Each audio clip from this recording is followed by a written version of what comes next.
So these are some important points that have been brought up, and arrangements have been made, and the lawyers of the NDF consultants and protected by JASIG are set to meet with Attorney Pablito Sanidad, senior member of the panel, to discuss concrete measures and agree on steps needed for the release of the NDFP consultants according to the JASIG.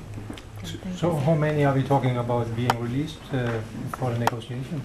Well, you know that for the negotiations there are 3 who are part of the negotiating team as members of the Reciprocal Working Committee of the NDF on Social and Economic Reforms, 2 of them, 1 political consultant. We are trying to arrange that they will be here by February 15 of this year.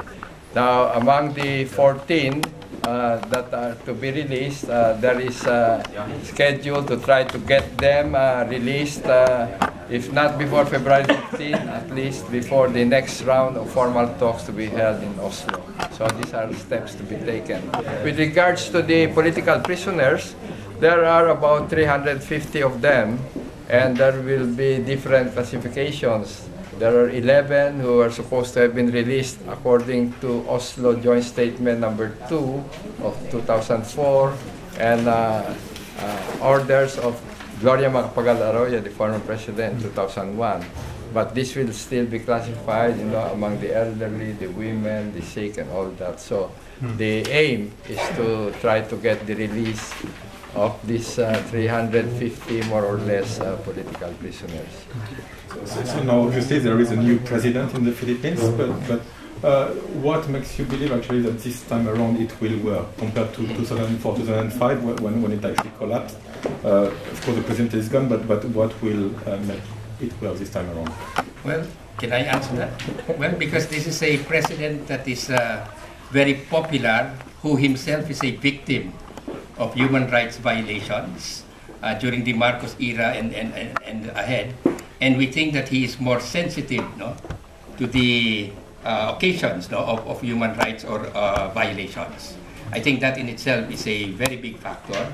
And I think the fact that we went out of our way also in not only reconvening this peace panel, but actually reconstituting a completely new panel under this administration, and where we progressed already, I think shows also the intent or sincerity of this government. Let me also cite that just last December, we embarked on a 19-day ceasefire or truce between the parties, which to our mind was the most successful in the past 10 years, because there was no, there was obvious adherence to the ceasefire. And again, of course, we're also very happy that both parties again have agreed to recommend to their respective principals another occasion of a ceasefire for the duration of the talks.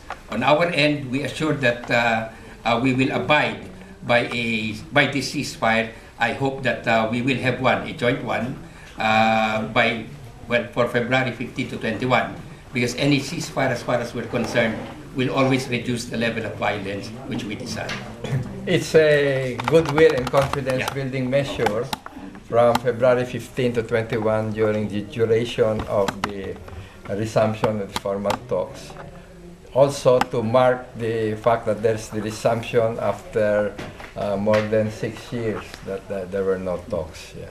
So this is another attempt on both sides to create an atmosphere that is favorable towards the holding of the peace talks. I would like to add, why is it now a better chance? One aspect, I think, is there's a very severe economic crisis hitting the Philippines and the world. And so negotiations on social and economic reforms become more urgent. So that is something that spurs both parties to work for reforms in the social and economic field. That would be one aspect for it, yes. On the ceasefire, the previous administration more or less pushed ceasefire as a precondition for continuing the talks. What is this administration's view on the ceasefire or position on ceasefire? Well, as much as we can forge agreements on ceasefires, we are all welcoming it. The government welcomes it because, as I said earlier, it reduces the level of violence. We feel extended ceasefires as much as possible is also preferred because it makes the environment really get used, no, to an environment of peace and stability. No? And I think that will also help the overall situation. No? So I don't know about the past administration. I think the past administration, while it may have had policies on ceasefires, actually were not implementing it, or were implementing something very, very different. No? We look at our brothers and sisters of the NDF as not being as enemies nor terrorists, but rather as partners. No? Partners in trying to build this nation again. No? And knowing their history of struggle and partnership during the Marcos administration. So we look at things that are common rather than on things that divide us. You've already agreed upon a first package of reforms in the first round of negotiations. With the previous administration on the human rights issues, this won't be touched. This is what is agreed upon, or do you have to restart all over again? No. What has been agreed upon will be reaffirmed by both parties as part of the resumption of the formal talks. The point, of course, is that those agreements that have been signed before will be studied and looked upon by both parties with questions of problems of implementation and the like. So the CARIL, or the Agreement on Human Rights and International Humanitarian Law, the first substantive agenda of the talks, was already signed in 1998.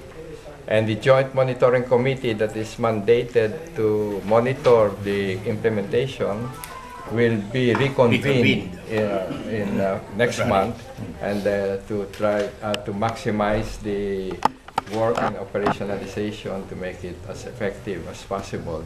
So those agreements, there were 12 agreements signed in the past.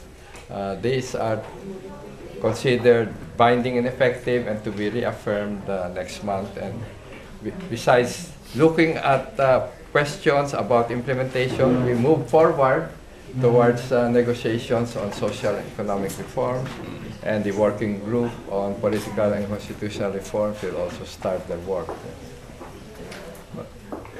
If not agreeing on a ceasefire, like a final ceasefire, would you call the NPA to at least diminish the level of violence on the islands? Well, first of all, we think that the level of violence is more a result of many military operations on the part of the state forces.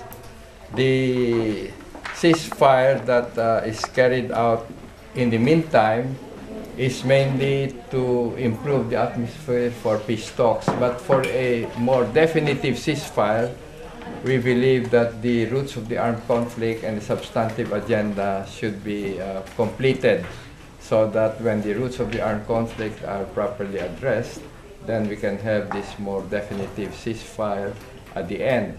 Right now, we have these ceasefires of agreed upon, like 19 days, last December 16 to January 3.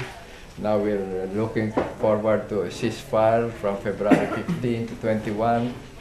The NPA, for example, declared unilateral ceasefire in catastrophe or calamity-stricken areas just a few weeks ago. So there have been such ceasefires on both sides for humanitarian reasons. So this also helped the atmosphere. But the definitive one will come after addressing the roots of the armed conflict and going through the substantive agenda that has been agreed upon by both sides. And that will happen in? Well, it all depends how things develop. Right now, there's a target made by both sides during these preliminary talks to try and achieve an agreement on social and economic reforms within 6 months. Of course, that means a tremendous challenge to the reciprocal working committees on both sides. to try to achieve that with the help and supervision of the negotiating panels. Then the working group on political and constitutional reforms will also start their work also next month. So it's something we have to look forward to. Chairperson Alexander Padilla mentioned the possibility of aiming for settlement in 3 years.